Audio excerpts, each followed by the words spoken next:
اللہ اگر چاہے، اس لیے کہ سرکار غریب نواز کو بھی یہ چیلنج کیا گیا تھا۔ آپ کو ایک پجاری نے کہا تھا، وہ آگ جلائے بیٹھا تھا، غریب نواز نے کہا کہ ذرا اس میں ہاتھ ڈال دو، جس کی عبادت کرتے ہو یہ تو تمہارا خدا ہے۔ اس نے کہا اس میں ہاتھ کیسے ڈالیں گے، یہ تو جلائے گی۔ کہا جس کی عبادت کرتے ہو وہ خود تم کو جلائے گی۔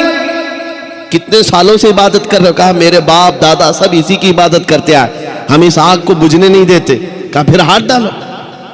اس پجاری نے کہا کیسی بیوقوفی کی باتیں ہیں، آگ کا کام ہے جلانا، یہ منطق کے ساتھ ہمارے ساتھ کھیل نہ کرو، ہمیں گمراہ نہ کرو، کیا تم ڈال سکتے ہو؟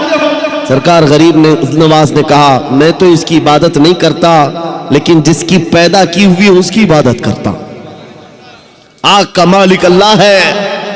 تو اس نے کہا تو چلو ٹھیک ہے، تم ہی ڈال دو، تم ہی ڈال دو۔ سرکار غریب نواز نے ہاتھ نہیں ڈالا، بہت بڑی آگ لگی ہوئی تھی، بڑی آگ ہے جس کی پوجا ہو رہی تھی۔ اس پنڈت کی گود میں ایک چھوٹا سا بچہ تھا، سال بھر کا، 1.5 سال کا، اس کی گود سے بچے کو لے لیا اور آگ میں چلے گئے، اندر چلے گئے۔ اب یہ چیخ پکار کرنے لگا کہ یہ درویش آیا، خود بھی جل گیا، میرے بچے کو بھی لے گیا، اور اتنا ہلہ کیا کہ اندر سے وہ نظر نہیں آ رہے تھے۔ لوگ جمع ہونے لگ گئے، آس پاس کے سب جمع ہو گئے، اور سب کو یہ حیرت تھی کہ یہ جل کر راکھ ہو جائے، آگ کو بجھائیں گے تب یہ ملیں گے۔ کافی دیر ہو گئی، مجمع جب اکٹھا ہوا، کئی پجاری آئے، سرکار غریب نواز اپنا دامن جھاڑتے ہوئے آگ سے باہر تشریف لا رہے ہیں، بچہ بھی گود میں موجود ہے، صحیح سلامت ہے۔ اس نے چھین کر کے اپنے بچے کو لیا، جگہ جگہ پکڑ کر دیکھا، پیشانی بھی ٹھنڈی ہے، کپڑے بھی ٹھنڈے ہیں، کوئی گرمی کا اثر نہیں ہے۔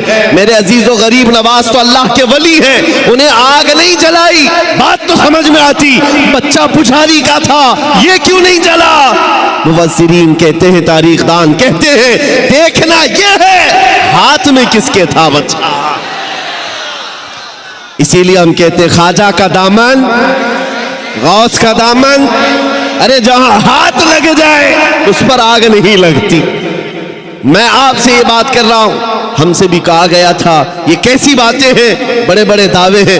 ہم نے یہی کہا ہمارا دعویٰ نہیں ہے، یہ رسول اللہ کی عزت کی بات ہے، یہ نبی پاک کی حرمت کی بات ہے۔